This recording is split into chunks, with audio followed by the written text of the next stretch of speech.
नमस्कार, आप देख रहे हैं इंडिया न्यूज पंजाब हिमाचल। मैं हूं आपके साथ तरनजीत। बुलेटिन की शुरुआत करते हैं। बड़ी खबर आपको बता देते हैं। बटाला की एक महिला कोरोना से मौत हुई। आपको बता दें कि कोरोना पॉजिटिव 42 साल की महिला थी जिसकी की कोरोना से मौत हो गई।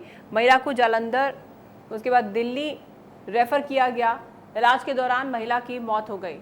तो आपको बता दें कि कोरोना के चलते 42 साल की एक महिला की बटाला से मौत हो गई। बटाला की एक महिला की कोरोना से मौत हो गई। आपको बता दें कि कोरोना पॉजिटिव 42 साल की महिला थी जिसकी की मौत हो गई। महिला को पहले जालंधर रेफर किया गया, उसके बाद दिल्ली रेफर किया गया था। इलाज के दौरान महिला की दिल्ली में मौत हो गई। सो लगातार मामले बढ़ रहे हैं पंजाब में। वहीं अगर बात की जाए बटाला में, तो लगातार बटाला से भी नए मामले सामने आ रहे हैं, जहां पर एक महिला की कोरोना से मौत हो गई। कोरोना पॉजिटिव 42 साल की महिला थी जिसकी की मौत हो गई। महिला को पहले जालंधर रेफर किया गया, उसके बाद दिल्ली रेफर किया गया था और इलाज के दौरान महिला की दिल्ली में मौत हो गई।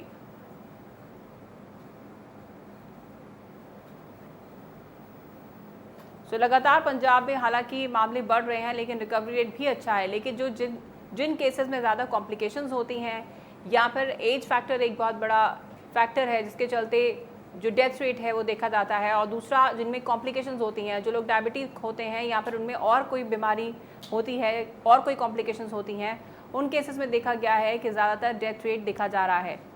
तो कहीं ना कहीं अगर एहतियात लेकर चला जाए और तमाम प्रिकॉशंस लेकर चला जाए तो कोरोना महामारी से बचा जा सकता है। वहीं अगर बात की जाए बटाला की, तो बटाला में एक महिला की कोरोना से मौत हो गई। पहले जालंधर रेफर किया गया था, उसके बाद दिल्ली रेफर किया गया था और दिल्ली में कोरोना से उनकी मौत हो गई। वहीं पूर्व काउंसलर विजय कुमार पर मामला दर्ज हुआ है। विजय कुमार ने प्रशासन के खिलाफ अनोखा प्रदर्शन किया था जिसके बाद उनके खिलाफ मामला दर्ज हुआ है। विजय ने जलभराव में कश्ती चलाई थी। विजय कुमार कश्ती में उन्होंने बच्चे बिठाए थे। बच्चों की जान खतरे में डालने का उन पर आरोप लगा है।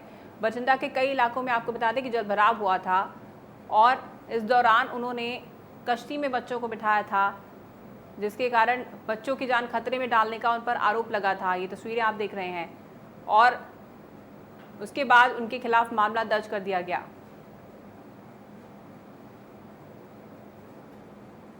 आपको बता दें कि बठिंडा में पिछले कई दिनों से बारिश हो रही थी जिसके बाद जलभराव की स्थिति बन गई थी और कई जगह पर जलभराव हो गया था जिस समस्या से लोग जूझ रहे थे। उसके बाद जब विजय कुमार ने प्रशासन की पोल खोलनी चाहिए, आपको बता दें कि पूर्व काउंसलर हैं विजय कुमार, उसके बाद उनके खिलाफ मामला दर्ज किया गया क्योंकि उन्होंने जलभराव में बच्चों को कश्ती में बिठाकर वहां पर आपको बता दें कि प्रशासन की पोल खोलने की कोशिश की, जिसके बाद उनके खिलाफ मामला दर्ज कर लिया गया है।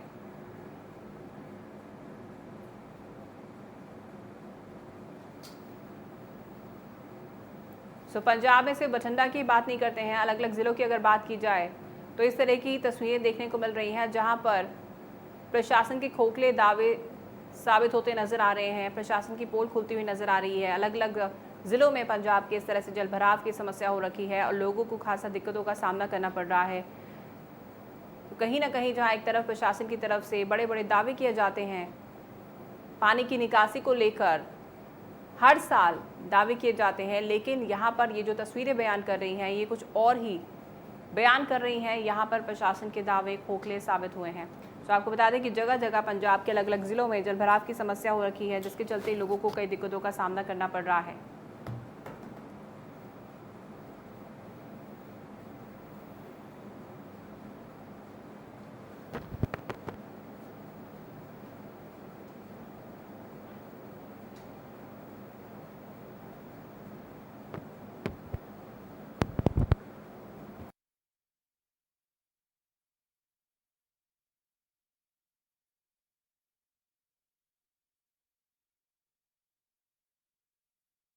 पर मामला दर्ज हुआ है। विजय कुमार ने प्रशासन के खिलाफ अनोखा प्रदर्शन किया था और विजय ने जलभराव में दरअसल कश्ती चलाई थी। विजय कुमार कश्ती में उन्होंने बच्चों को बिठाया था। बच्चों की जान खतरे में डालने का उन पर आरोप लगा है। बठिंडा के कई इलाकों में इस तरह से जलभराव हो रखा है और विजय कुमार ने प्रशासन की पोल खोलने के लिए एक कश्ती में बच्चों को बिठाया जहाँ पर जलभराव हो रखा था और प्रशासन की पोल खोलने के लिए कदम उठाया। लेकिन कहीं ना कहीं उन पर आरोप लगाया कि उन्होंने बच्चों की जान यहाँ पर ऐसे में खतरे में डाली है। इसी पे ज़्यादा अपडेट के लिए हमारे संवाददाता अमनदीप हमारे साथ जुड़ गए हैं। अमनदीप, विजय कुमार के खिलाफ मामला दर्ज किया गया है, उन्होंने प्रशासन की पोल खोलने की कोशिश की थी बच्चों को कश्ती में बिठा के, क्या कुछ अपडेट? जी धन बताना चाहेंगे, जो ये एक है विजय कुमार, ये पूर्व काउंसलर हैं। जी इनके द्वारा समय समय पर जो है सरकार की नाकामियों के खिलाफ बड़ा प्रदर्शन किया जाते रहे हैं। जी इसी के चलते जब बठिंडा में बारिश के पानी का भराव हुआ, उस समय इनके द्वारा जो है प्रशासन के खिलाफ रोष प्रदर्शन करते हुए कश्ती चलाई गई थी। जी कश्ती चलाए रहे के दौरान इनके द्वारा उस कश्ती में बच्चों को बिठाया गया था, जिसके चलते पुलिस द्वारा इन पर जो मामला दर्ज किया गया है। ये बच्चों की जान को इन्होंने जोखिम में डाला है। फिलहाल जी जो बठिंडा में आपको बता दें स्थिति है बाढ़ के पानी को लेकर, वो सियासी मुद्दा हर बार बनता रहा, जी जिसको लेकर जो विजय कुमार द्वारा सत्ताधारी कांग्रेस को घेरने की कोशिश की गई थी जी और प्रदर्शन किया गया था, जी परंतु पुलिस द्वारा इस प्रदर्शन के चलते उनके खिलाफ मामला दर्ज किया गया है। जी बिल्कुल अमनदीप, सियासी मुद्दा हमेशा से बठिंडा में बनता रहा है, आपने पहले भी हमें बताया था। लेकिन कहीं ना कहीं यहाँ पर इसे सियासी मुद्दा बनाना कितना सही है, क्योंकि यहाँ पर प्रशासन को जो काम करना चाहिए वो तो किया नहीं जा रहा, प्रशासन की तरफ से लापरवाही की जा रही है। वहीं विजय कुमार की तरफ से अगर प्रशासन की पोल खोलने की कोशिश की गई तो उनके खिलाफ ही मामला दर्ज कर लिया गया है। जी बिल्कुल, कहीं ना कहीं देखिए सरकार इनके खिलाफ मामला दर्ज करके अपनी नाकामी को छुपाने की कोशिश कर रही है। जी देखो अगर प्रदर्शन करना एक गुनाह है तो सरकार को सभी के खिलाफ जो प्रदर्शन करते हैं वो उनके खिलाफ मामला दर्ज करना चाहिए। बठिंडा में आए दिन किसी ना किसी व्यक्ति द्वारा, खुद कांग्रेस द्वारा जो प्रदर्शन किए जाते रहे हैं केंद्र सरकार के खिलाफ, उनके खिलाफ तो कभी मामला दर्ज नहीं हुआ। जी ठीक है नहीं, अभी जो मामला दर्ज किया गया है इसको लेकर अभी सियासी घमासान मचा हुआ है। विरोधी दल जो है अकाली दल द्वारा इसको लेकर कांग्रेस पर गंभीर आरोप लगाए जा रहे हैं, सियासी मामला दर्ज करने की बातें की जा रही है। जी तमाम अपडेट के लिए अमनदीप बहुत बहुत धन्यवाद। तो आपको बता दें कि विजय कुमार जो कि पूर्व काउंसलर हैं, उन्होंने विरोध प्रदर्शन करने के चलते इस तरीके से कश्ती में बच्चों को बिठाया और जल भराव की जो समस्या यहाँ पर हो रखी है उसे सामने लाने की उनकी तरफ से कोशिश की गई प्रशासन के। लेकिन कहीं ना कहीं प्रशासन की तरफ से एक तो लापरवाही की गई, उसके बाद जब उनकी तरफ से ये कदम उठाया गया तो उनके खिलाफ ही मामला दर्ज कर लिया गया। तो पंजाब के अलग अलग जिलों की अगर बात की जाए तो प्रशासन की पोल खोलती तस्वीरें सामने आ रही हैं। वहीं अगर कोई प्रशासन की पोल खोलने की कोशिश करता है तो उसके खिलाफ भी मामला दर्ज कर लिया जाता है।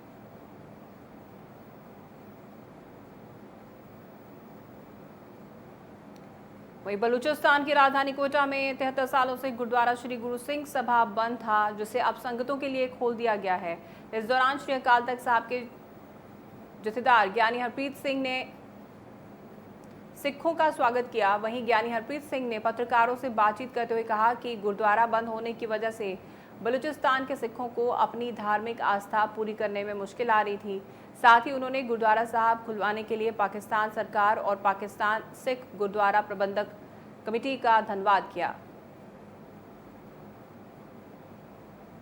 तो गुरुद्वारा खुलने से संगतों में खुशी का माहौल है। आपको बता दें कि ज्ञानी हरप्रीत सिंह ने कहा कि गुरुद्वारा बंद होने से आस्था में वहां के लोगों को दिक्कत आ रही थी, जिसके चलते ज्ञानी हरप्रीत सिंह ने पाक सरकार का धन्यवाद किया गुरुद्वारा खुलने पर। इसी के साथ संगतों में भी गुरुद्वारा खुलने के बाद खुशी का माहौल है।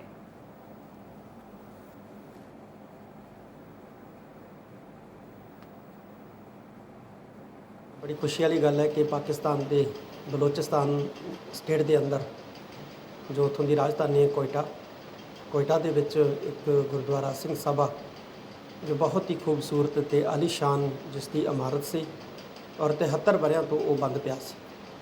उत्थों की हिंदू और सिख संगत ने रल मिल के पाकिस्तान सरकार तक अदालतों तक पहुँच की ते अज खुशी इस गल की है कि अदालतों के हुक्म के उत्ते उस गुरुद्वारे साहिब नूं उत्थों के स्थानक जिहड़े सिख ते हिंदू भाईचारे के लोग गुरु घर के उत्ते आस्था रखते हैं, उन्हां वास्ते गुरुद्वारा सिंह सभा 73 वरियां तो जिहड़ा बंद सी वो खोल दिता गया।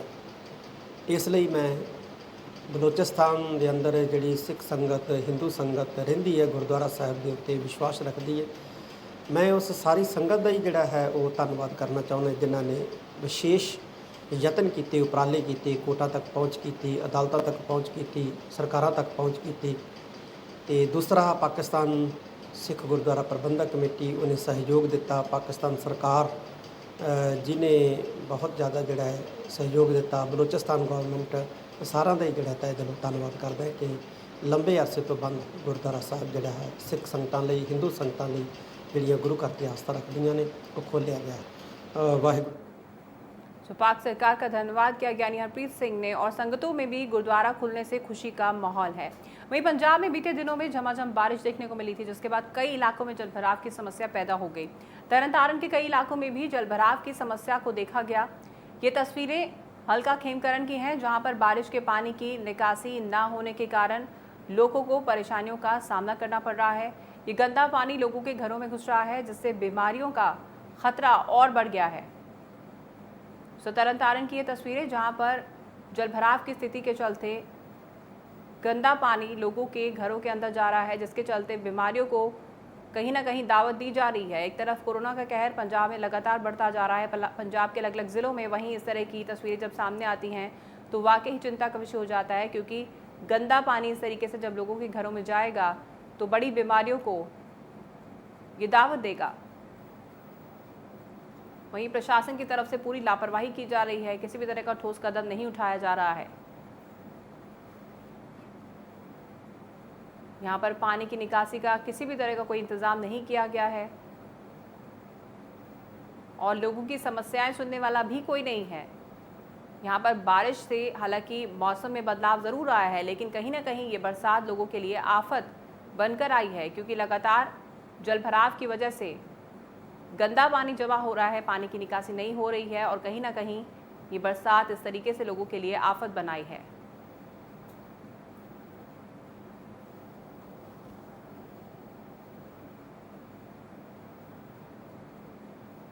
वहीं संगरूर के रामनगर बस्ती में रहने वाले लोगों का इस समय जीना दुश्वार हो गया है। रामनगर बस्ती में बारिश के पानी से जलभराव हो गया है।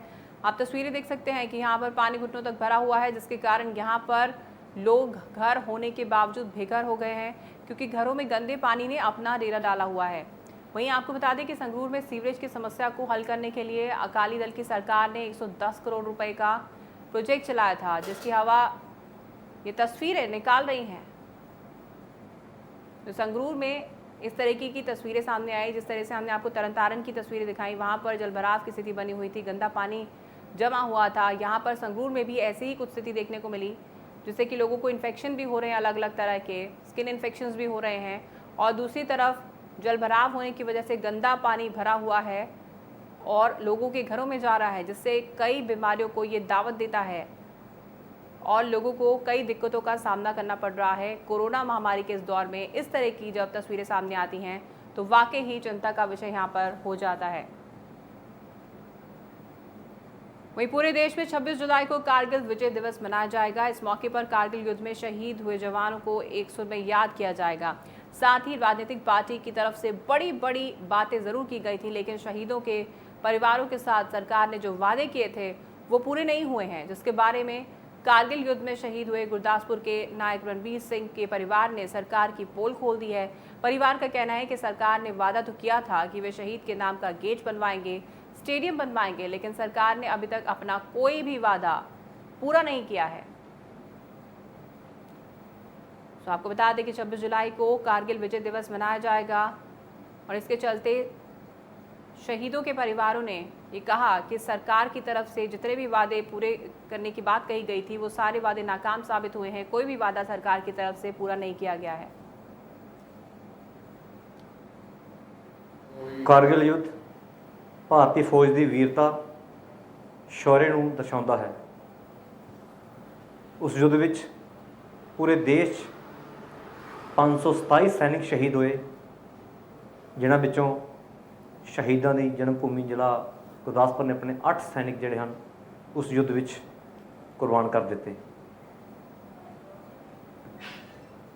कारगिल विजय दिवस हर साल सारे देश विच बड़े जोरों शोरों नाल मनाया जाता है। इस दिन उस युद्ध विच शहादत का जाम पीने वाले योद्धियां नूं एक सुर विच याद किया जाता है, नमन किया जाता है। पर किते ना किते उस उत्सव के पिछे एक गहन घोर अंधेरा है, जिस हनेरे में सिसकियां हैं उन्होंने शहीद परिवारों दियां, जिन्होंने उस युद्ध में अपने सिरों के ताज, अपने घरों के चिराग देश की बलि वेदी तो कुर्बान कर देते। रणवीर सिंह, जो कि मैं भी डिस्ट्रिक्ट गुरदासपुर का था, वो मेरे नज़दीक के थे और मैं भी उनके साथ काफ़ी सर्विस किया है और काफ़ी एक बहादुर इंसान थे। बाकी रणबीर सिंह की जो साजिश है वो कि 84 रॉकेट लॉन्चर से उन्होंने जब फायर किया दुश्मन का वंकर को नष्ट किया, और उसके बाद नेक्स्ट वंकर से जब फायर आया तो उसको जब फायर करने लगे तो उस समय उनके एक बुलेट लगा जिससे वो शहीद हो गए थे। ਪਾਪਾ ਚਲੇ ਗਏ ਇਸ ਦਿਨ ਤੇ ਜੰਗ ਦੇ ਵਿੱਚ 16 ਜੂਨ ਨੂੰ ਪਾਪਾ ਦੀ ਸ਼ਹਾਦਤ ਹੋਈ ਸੀ। ਬਸ ਇਹੀ ਕਹਿਣਾ ਚਾਹਾਂਗਾ ਮੈਂ ਕਿ ਸਰਕਾਰਾਂ ਨੂੰ ਕਿ ਜੋ ਸਾਡੀਆਂ ਮੰਗਾਂ ਆ ਉਹ ਪੂਰੀਆਂ ਕੀਤੀਆਂ ਜਾਣ। ਵਾਅਦੇ ਉਹਨਾਂ ਨੇ ਬੜੇ ਕੀਤੇ ਪਰ ਪੂਰਾ ਤੇ ਕੋਈ ਵੀ ਨਹੀਂ ਹੋਇਆ। ਉਹਨਾਂ ਕੋਲ ਕਿਹਾ ਕਿ ਗੇਟ ਵੀ ਬਣਾਇਆ ਜਾਏ, ਪਲੇਗਰਾਊਂਡਸ ਬਣਾਇਆ ਜਾਣ, ਬੱਚਿਆਂ ਲਈ ਸਾਰਿਆਂ ਲਈ ਪਿੰਡ स्टेडियम बनाया जाए खेलने वास्ते। बट तो शहीदों के परिवारों का कहना है कि वादे तो कई किए गए थे लेकिन सरकार की तरफ से कोई भी वादा पूरा नहीं किया गया है। वहीं पटियाला की रघु माजरा सब्जी मंडी को प्रशासन की तरफ से स्थानांतरित करने की बात सामने आई है, जिसके बाद मंडी के लोगों ने सरकार के खिलाफ विरोध प्रदर्शन किया। साथ ही मंडी के लोगों ने सब्जी को सड़क पर फेंक दिया और प्रशासन पर धक्केशाही के आरोप लगाए हैं। वहीं मंडी के लोगों ने मांग पूरी न होने पर खुदकुशी की चेतावनी भी दी है, जिसकी जिम्मेदारी सरकार की होगी। फिलहाल इस मामले में पुलिस और प्रशासन का कोई भी अधिकारी बोलने के लिए तैयार नहीं है। आपको बता दें कि लोगों ने मंडी स्थानांतरित करने पर रोष जताया पटियाला में और सरकार के खिलाफ नारेबाजी की गई। मांगे ना पूरी होने पर तमाम लोगों ने खुदकुशी की भी चेतावनी दी है और इस दौरान इन तस्वीरों में साफ देखा जा सकता है जिस तरीके से लगातार पंजाब में प्रदर्शनों का दौर जारी है। यहाँ पर लोगों की तरफ से सोशल डिस्टेंसिंग की धज्जियाँ किस तरीके से उड़ाई जा रही हैं, लोग भीड़-भाड़ में खड़े हैं और मास्क भी कई लोगों ने नहीं पहन रखा है। तो कहीं ना कहीं यहाँ पर चिंता का विषय ऐसी तस्वीरें देखकर जरूर हो जाता है।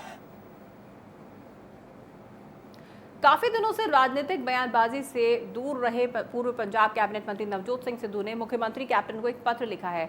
सिद्धू ने अपने पत्र में बड़ा सवाल उठाते हुए कहा कि उनके निर्वाचन क्षेत्र में कोई विकास नहीं हुआ है। उन्होंने कहा कि उनके हलके में कोई भी विकास नहीं हुआ है, जो भी विकास है वो केवल कागजों पर है। उनके पद छोड़ने के बाद विकास की योजनाएं केवल कागजों पर सिमट कर रह गई हैं। आपको बता दें कि पूर्व कैबिनेट मंत्री नवजोत सिंह सिद्धू ने मुख्यमंत्री कैप्टन अमरिंदर सिंह को पत्र लिखा और कहा कि उनके क्षेत्र में कोई भी विकास कार्य नहीं हुआ है, जो भी विकास है वो सिर्फ कागजों पर होकर रह गया है।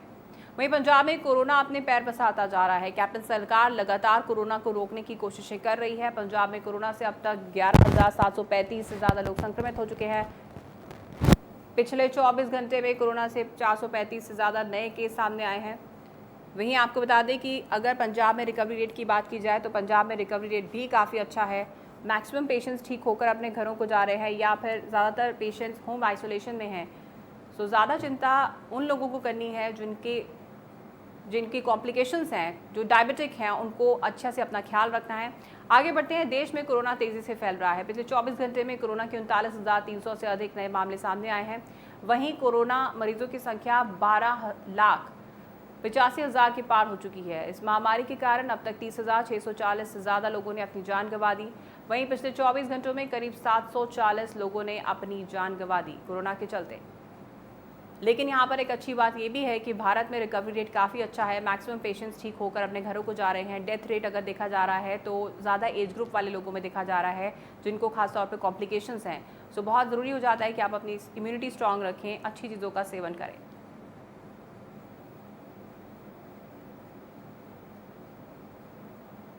वहीं अगर पंजाब की बात की जाए तो कोरोना वायरस लगातार बढ़ रहा है, जिसे रोकने के लिए सरकार हर संभव कोशिश कर रही है। इसी कड़ी में मुख्यमंत्री कैप्टन अमरिंदर सिंह ने होम क्वारंटीन का उल्लंघन करने वाले कोविड मरीजों को 5,000 रुपये जुर्माना तय किया है। जानकारी के मुताबिक पंजाब में 950 से ज़्यादा मरीज होम क्वारंटीन हैं। वहीं सीएम अमरिंदर सिंह ने रेस्टोरेंट और खाने पीने वाले व्यापारिक स्थानों पर सामाजिक दूरी का उल्लंघन करने वालों के लिए भी 5,000 रुपये जुर्माना किया है। मुख्यमंत्री ने आगे कहा कि भीड़ के दौरान सामाजिक दूरी का उल्लंघन करने वाले और तयशुदा संख्या से अधिक जलसा करने वालों पर 10,000 रुपये जुर्माना किया जाएगा। तो जहां एक तरफ होम आइसोलेशन नहीं होने पर 5,000 का जुर्माना होगा, वहीं जो गाइडलाइंस की पालना नहीं करेंगे, तमाम गाइडलाइंस की पालना नहीं करेंगे, जलसे में अगर ज़्यादा लोग इकट्ठे होंगे तो 10,000 रुपये का जुर्माना किया जाएगा।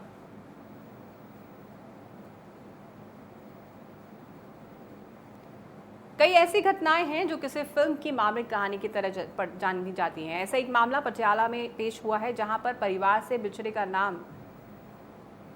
बिछड़ने का गम है, तो वहीं बेसहारा की जिंदगी को संभालने वाली इंसानियत भी है।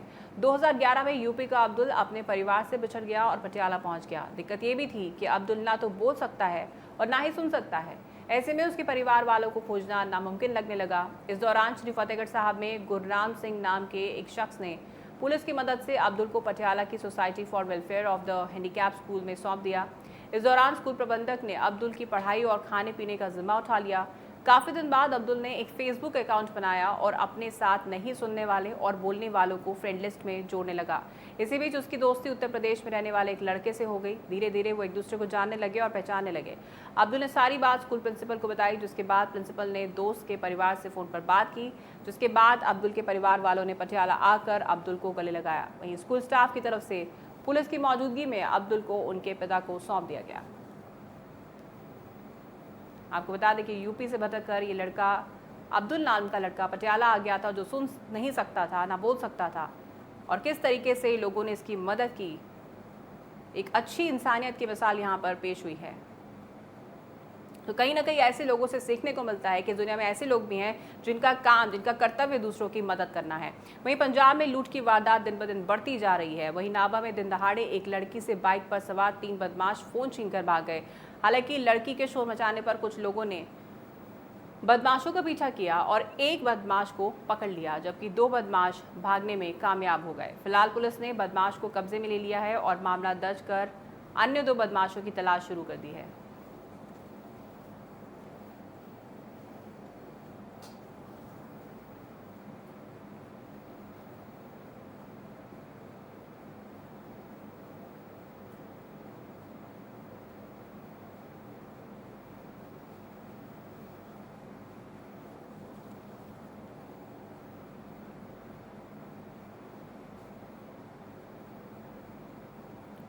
अब रुक करते हैं हिमाचल की खबरों का। हिमाचल प्रदेश में भी कोरोना अपना कहर बरपा रहा है। प्रदेश में अब तक कोरोना से 1830 के पास संक्रमितों की संख्या पहुंच चुकी है। हिमाचल में कोरोना से 670 से ज़्यादा एक्टिव केस हैं। वहीं इस जानलेवा बीमारी के कारण अब तक 12 लोगों ने अपनी जान गंवा दी, जबकि अब तक 1135 से ज़्यादा लोग कोरोना से ठीक भी हो चुके हैं। वहीं अगर हम हिमाचल प्रदेश में कोरोना से रिकवरी रेट के बारे में बात करें तो यहाँ पर 61% से ज़्यादा का रिकवरी रेट भी है। तो कुल मिला के पूरे देश की तरह हिमाचल की भी अगर बात की जाए, रिकवरी रेट यहाँ पर भी काफ़ी अच्छा है। लेकिन कहीं ना कहीं लोग लापरवाह हो रहे हैं और ज़्यादातर केसेस हिमाचल प्रदेश में ट्रैवल हिस्ट्री वाले केसेस हैं। तो कहीं ना कहीं सरकार की तरफ से भी सख्ती की जा रही है। जो ट्रैवल हिस्ट्री वाले केसेस हैं उनके पास तमाम दस्तावेज होने ज़रूरी हैं कोविड-19 से जुड़े, उसी के बाद उन्हें हिमाचल में एंट्री दी जाएगी। वहीं चंबा में लंगेरा पठानकोट मुख्य मार्ग पर सड़क की खस्ता हालत हो रखी है और आए दिन मौत को ये दावत दे रही है।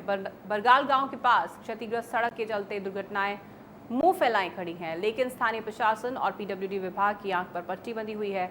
तकरीबन 1 साल पहले इस जगह पर लैंडस्लाइड हुआ था और 100 मीटर सड़क का हिस्सा मलबे के रूप में तब्दील होकर पानी में बह गया था, लेकिन इतने दिन गुजरने के बाद भी क्षतिग्रस्त सड़क को ठीक नहीं किया गया। इस जगह पर एक बड़ा हादसा भी हुआ था, जिसमें कार चालक समेत कार पानी में समा गई थी। ये सड़क जिला चंबा के लोक निर्माण विभाग सब डिवीजन भलई के अंतर्गत आती है और विभाग की यहाँ बड़ी लापरवाही देखने को मिल रही है। चंबा में मौत को दावत देती है सड़क, जिसकी मुरम्मत पिछले 1 साल से नहीं हुई है। कई बड़े हादसे भी हो चुके हैं, लेकिन उसके बावजूद प्रशासन गहरी नींद यहाँ पर सोया हुआ है। आपको बता दें कि कार चालक की भी इस दुर्घटना में मौत हो चुकी है, सड़क क्षतिग्रस्त होने के चलते। इस बुलेटिन में फिलहाल इतना ही। आप देखते रहिए इंडिया न्यूज़ पंजाब हिमाचल।